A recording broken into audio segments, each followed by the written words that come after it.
If you just bought a little MIG welder and you're having problems getting it to work right, then this is the video for you. Let's go.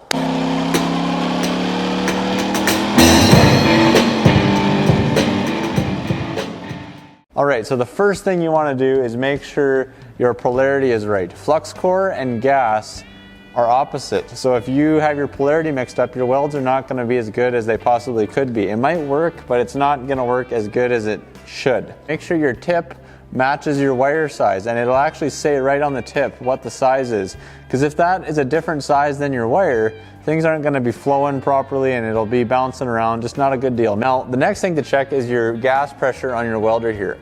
So in my experience, it's better to run a little bit more pressure than less, because if you have wind going through your shop or anything else, that's going to affect your gas, your shielding gas for the MIG. Do not even goof around with flux core if you don't have to. Just buy a gas welder like this little one here. I think I bought it for 500 bucks with a tank.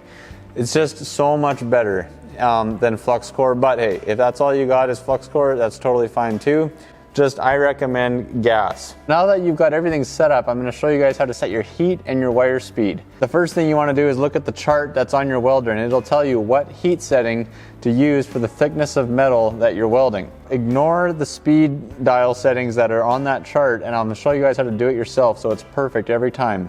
Turn your machine on, get a piece of metal that is the same gauge that you are going to be welding on your finished product. What you're going to do is just hold your gun on while you spin the speed dial, and once you hear a nice smooth crackle, then you know that you're at the right speed setting. I'll show you guys what I mean right here.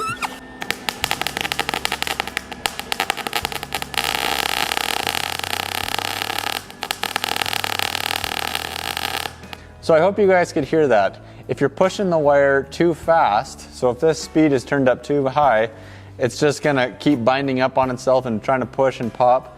And if it's too slow, it's actually just gonna melt and it's gonna be sticking a lot.